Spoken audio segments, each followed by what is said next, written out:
شروع ہوتا ہے تو ظہر کا وقت شروع ہوتا ہے الا غسق اللیل، رات کے اندھیروں تک، یعنی اس میں 4 نمازیں آ گئیں. سورج جب ڈھلتا ہے نا بالکل بلندی پر ہوتا ہے، تھوڑا سا ڈھلتا ہے ظہر کا وقت، مزید ڈھلان پیدا ہوتی ہے عصر کا وقت، مزید ڈھلتا ہے مغرب کا وقت، اور پھر الا غسق اللیل سورج تو غائب ہو جاتا ہے مغرب کے بعد، پھر رات کے اندھیرے میں یعنی عشاء کا وقت.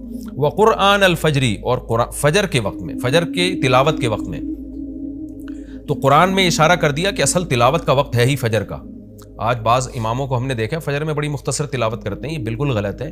سنت ہے فجر میں طوال مفصل، یعنی سورہ حجرات سے لے کے سورہ بروج تک کی جو لمبی لمبی صورتیں ان کو تلاوت کیا جائے. تو فجر کے قرآن کے وقت بھی آپ نماز قائم کیجئے. ان قرآن الفجری، بے شک فجر کا جو قرآن ہے، فجر میں جو تلاوت ہے، کانا مشہودا، اس میں حاضر ہوتے ہیں. کون حاضر ہوتے ہیں؟ حدیث سے پتہ چلتا ہے فرشتے. فجر کا وقت اتنا مبارک وقت ہے جب اس میں امام صاحب قرات کرتے ہیں اور لوگ ہاتھ باندھ کے پیچھے امام کی قرات سنتے ہیں، ایک خاص سکینت نازل ہوتی ہے اللہ کی طرف سے، اور فرشتے بھی اس تلاوت میں نازل ہوتے ہیں. صحیح حدیث سے یہ بات ثابت ہے کہ فرشتے جو تبدیل ہوتے ہیں نا، ان کے آنے جانے کا وقت اور فجر اور عصر میں ہے. وہ جو فجر میں فرشتے آتے ہیں انسان کی حفاظت کے لیے، لہو معقبات من بین یدیہ ومن خلفہ یحفظونہ من امر اللہ. بہت ساری مخلوق اس کائنات میں ایسی ہے جہاں تک سائنس نہیں پہنچی، اور ہو سکتا ہے قیامت تک پہنچ ہی نہ سکے. وہ انسان کی عقل سے بالاتر ہے وہ مخلوق، اور یہ بھی ممکن ہے پہنچ جائے سائنس ترقی کر کے. وہ مخلوق انسان کو نقصان پہنچانے کی کوشش کرتی ہے. تو اس مخلوق سے بچانے کے لیے، جن میں جنات ہیں سر فہرست، ان سے بچانے کے لیے اللہ نے فرشتوں کا انتظام کیا ہے. تو حدیث میں آتا ہے صبح و شام، قرآن سے بھی یہ بات ثابت ہے، صبح و شام فرشتوں کی باریاں چینج ہوتی ہیں اور وہ ہماری حفاظت کے لیے اللہ کی طرف سے متعین ہوتے ہیں. تو ان کی جو حاضری ہے ان فرشتوں کی، وہ فجر کے وقت میں ہوتی ہے. اور یہ بھی حدیث سے ثابت ہے کہ بہت سے فرشتے صرف تلاوت سننے کے لیے زمین پہ اترتے ہیں. تہجد کے بارے میں حدیث میں آتا ہے کہ جب کوئی شخص تہجد میں قرآن کی تلاوت کرتا ہے تو فرشتے آنا شروع ہوتے ہیں اور اس کے جو ہے نا لبوں پہ اپنے منہ کو رکھ لیتے ہیں اس کی تلاوت کو چکھنے کے لیے. اتنا فرشتوں کو لطف محسوس ہوتا ہے تہجد کی تلاوت میں. اور پھر وہ تانتا بناتے بناتے جو ہے نا ایک دوسرے پہ سوار ہوتے ہوتے آسمان کی بلندیوں تک پہنچ جاتے ہیں.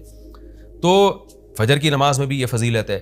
تو آگے اللہ فرماتے ہیں کہ اللہ نے فجر کی نماز کی فضیلت کو بیان کیا. آگے اللہ فرماتے ہیں وَمِنَ اللَّيْلِ، یہ تو 5 نمازیں ہو گئیں، یہ تو ساری امت پہ فرض ہیں، لیکن رات کے کچھ حصے میں فَتَہَجَّدْ بِهِ کا مطلب اس حصے میں آپ نے تہجد پڑھنی ہے.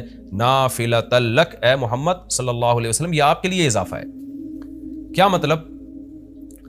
یا تو نبی صلی اللہ علیہ وسلم پہ 6 نمازیں فرض تھیں، یعنی 5 فرض کے علاوہ تہجد بھی فرض تھی، تو اس لیے قرآن نے کہہ دیا کہ امت پہ تو 5 فرض ہیں نافلۃ لک، لیکن یہ تہجد آپ کے لیے اضافی ہے، یعنی آپ پر 6 نمازیں فرض ہیں. ایک مطلب تو یہ بھی ہو سکتا ہے. اور جو علماء اس کے قائل ہیں کہ نہیں نبی پر تہجد فرض نہیں تھی، تو ان کے نزدیک اس آیت کی تفسیر یہ ہوگی کہ یہ آپ کے لیے ایک اضافہ ہے اللہ کے قرب حاصل کرنے کا. یعنی 5 نمازیں تو پڑھنی ہی پڑھنی ہے، لیکن آپ اللہ کے قرب کے لیے ایک اضافی چیز بھی آپ کو دی جا رہی ہے تاکہ آپ کے درجات اور زیادہ بلند ہو. تو ایسی صورت میں یہ صرف نبی کے ساتھ خاص نہیں ہے، کیونکہ خطاب نبی سے چل رہا ہے، اس لیے اللہ نے کہہ دیا آپ کے لیے اضافہ، ورنہ حقیقت میں پوری امت کے لیے یہ اضافہ ہے. آگے اللہ فرماتے ہیں عَسَىٰ أَن يَبْعَثَكَ رَبُّكَ، امید ہے کہ آپ کو آپ کا رب پہنچا دے مقام محمود تک. یہ مقام محمود کیا ہے؟ شفاعت کبریٰ، یعنی تمام پیغمبر نبی کے پاس آئیں گے کہ آپ سفارش سے آغاز کریں، یعنی سفارش کا آغاز آپ سے ہوگا، پھر آپ صلی اللہ علیہ وسلم سفارش کریں گے.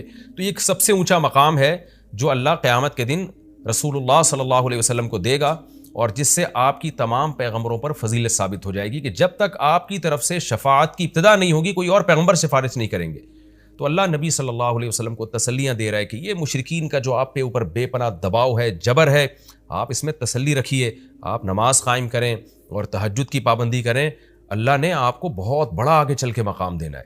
تو چونکہ نبی صلی اللہ علیہ وسلم بھی بشر تھے نا، مشرکین کے دباؤ کی وجہ سے آپ بھی ایک پریشانی میں آتے تھے، تو اس لیے اللہ آپ کو ثابت قدم رکھنے کے لیے آپ صلی اللہ علیہ وسلم کو یہ خوشخبریاں سنا رہا ہے کہ آپ نے اپنا اس عمل کو فوکس کرنا ہے، نماز اور تہجد کو، تاکہ آپ کا اللہ سے قرب رہے. اور اللہ آپ کو خوشخبری دے رہا ہے کہ امید ہے آپ کا رب آپ کو بہت بڑے مقام تک پہنچا دے.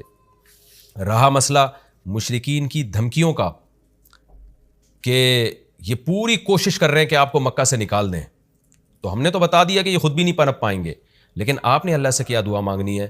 وَقُلْ رَبِّ، کہہ دیجئے اے میرے رب، ادخلنی مدخل صدق، مجھے مکہ میں داخل کیجئے مرغوب داخلہ، اچھا داخلہ، اور مجھے مکہ سے نکالیے بھی اچھے طریقے سے، یعنی اچھا نکلنا ہو میرا، ایسا نکلنا جس کے نتائج اچھے ہوں.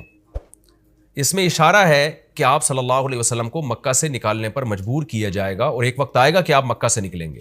تو اللہ اپنے حبیب صلی اللہ علیہ وسلم کو پہلے سے دعا سکھا رہے ہیں کہ آپ اللہ سے دعا مانگیں، اللہ جب میں نکلوں تو میرا داخلہ بھی اچھے طریقے سے ہو اور میرا نکلنا بھی اچھے طریقے سے ہو، یعنی پسندیدہ نکلنا ہو. سوال پیدا ہوتا ہے نکلنے کا عمل تو پہلے ہے اور مکہ میں داخلے کا عمل بعد میں، تو نکلنے کا تذکرہ پہلے ہونا چاہیے کہ اللہ مکہ سے مجھے اچھی